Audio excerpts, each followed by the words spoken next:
Une reprise de Serge Gainsbourg par Iggy Pop et Jane Birkin. La chanson Elisa, interprétée en duo par Birkin et Gainsbourg en 1969, a été remise au goût du jour lors du Tonight Show. C'est en français que les deux artistes ont chanté ce titre issu de l'album intitulé Jane Birkin et Serge Gainsbourg. Cette dernière était présente sur le plateau du célèbre talk show américain pour faire la promotion du concert Birkin-Gainsbourg The Symphonic qui aura lieu ce vendredi au Beacon Theatre de New York. Iggy Pop et Charlotte Gainsbourg feront d'ailleurs partie des invités d'honneur lors de l'événement. Iggy Pop a partagé plus tôt cette semaine un nouveau clip pour son titre We Are the People. Le morceau, présent sur son dernier album Free, rend hommage à Lou Reed.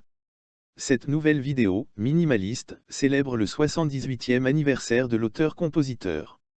On y voit l'ex-frontman des Stooges, face caméra, pour interpréter son titre dont les paroles s'inspirent d'un poème écrit par Lou Reed en 1970.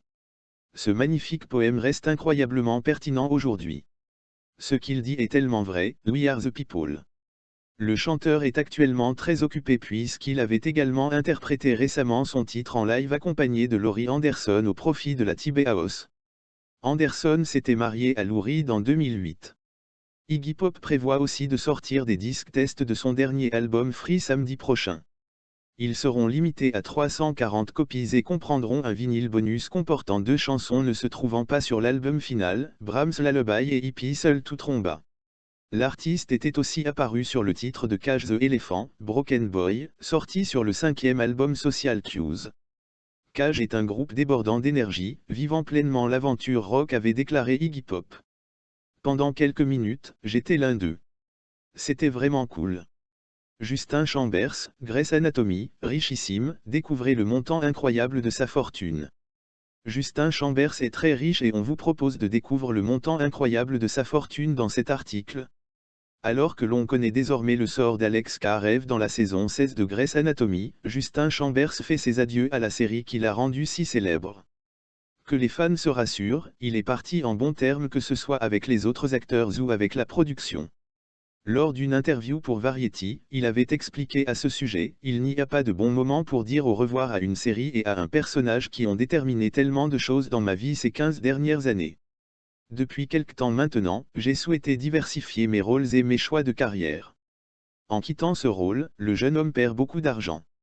En effet, tout le monde sait qu'il gagnait très bien sa vie et ce, entre autres grâce à la série. D'ailleurs, on se demande à combien s'élève le montant de la fortune de Justin Chambers. À votre avis les Melty Notes?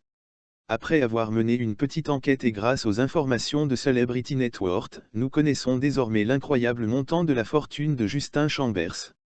Selon nos confrères, l'acteur posséderait 18 millions de dollars et il aurait un salaire de 9 millions de dollars. Il faut dire que cela doit être dû à toute la carrière qu'il a eue. En effet, avant d'être acteur, le jeune homme défilait sur les podiums pour les plus grandes marques de mode.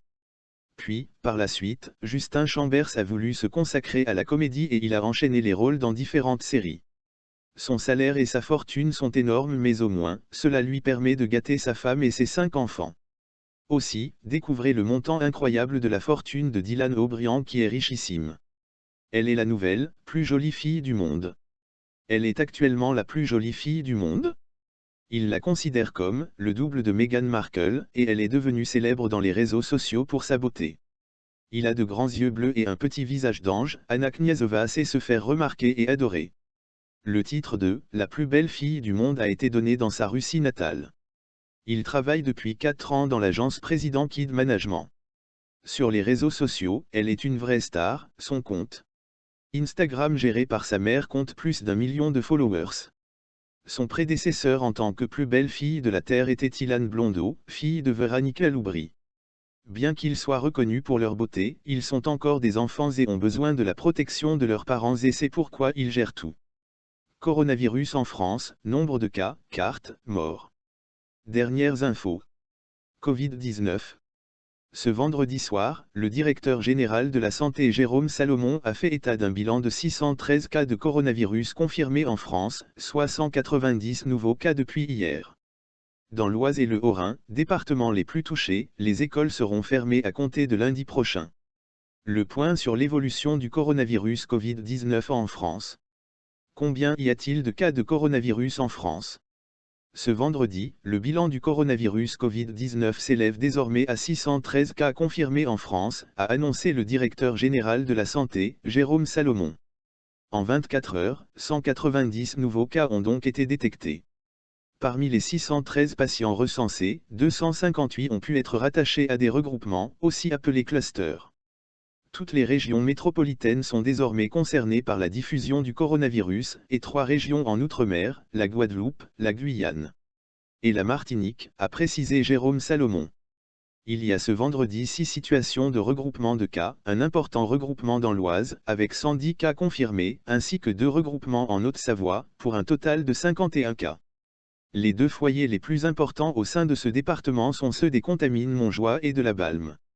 Dans le Grand Est, 136 cas de coronavirus ont également été confirmés, dont plusieurs dizaines de cas à Mulhouse, et plusieurs dizaines de cas à Strasbourg. Où se trouvent les derniers cas de coronavirus en France? Ce vendredi, de nouveaux cas ont été identifiés dans le Tarn-et-Garonne, en Corse, en Vendée, à Angers, en Ardèche, dans le Val d'Oise, en Dordogne et en Moselle, alors que ces dernières heures ont confirmé la tendance selon laquelle le Covid-19 se propage de plus en plus vite sur le territoire. On a également appris qu'un député, ainsi que 5 autres personnes de l'Assemblée nationale, avaient été identifiées comme porteurs du coronavirus Covid-19. Le député LR du Haut-Rhin, Jean-Luc Reitzier, 68 ans, a été hospitalisé à Mulhouse en réanimation dans un état inquiétant, alors que le salarié, qui travaillait à la buvette de l'Assemblée, a seulement été confiné à son domicile. Des mesures ont été prises et communiquées par le président de l'Assemblée nationale. Les personnes qui ont fréquenté la buvette le 4 mars, ou le restaurant les 4 et 5 mars, doivent respecter les consignes données par les autorités sanitaires, telles le contrôle de la température 2 fois par jour, la restriction de la vie sociale, et la vigilance et stricte observation des barrières sanitaires, a fait savoir Richard Ferrand. Qui sont les patients morts du coronavirus en France? Ce vendredi 6 mars, on a appris que le bilan du coronavirus était passé à 9 personnes décédées. Chronologiquement, c'est un touriste chinois de 81 ans, de passage à Paris, qui a succombé le premier sur le territoire. Il est mort le 15 février à l'hôpital Bichat. Il a été suivi d'un enseignant de Crépy-en-Valois, dans l'Oise, âgé de 60 ans, qui est mort à l'hôpital de la Pitié-Salpêtrière, à Paris, le 26 février. Le premier Français a succombé du virus. Arrivé dans un état très alarmant, il avait déjà été hospitalisé dans l'Oise pour des symptômes grippaux plusieurs jours auparavant. Une femme de 89 ans, habitant à Crépy-en-Valois dans l'Oise, est décédée après un passage à l'hôpital de Compiègne durant le week-end du 29 février et 1er mars. Elle souffrait de plusieurs pathologies. Un homme âgé de 92 ans qui vivait dans le Morbihan, l'un des principaux clusters en France, est décédé le 3 mars des suites de la maladie. Les autres victimes sont un homme âgé de 73 ans, originaire de l'Oise, résident à Crépy-en-Valois et décédé jeudi 4 mars au CHU d'Amiens, et un homme de 63 ans hospitalisé à Soissons. La 7e victime est un homme de 79 ans, résident en EHPAD en Crépy-en-Valois, et décédé au CHU de Lille le 4 mars.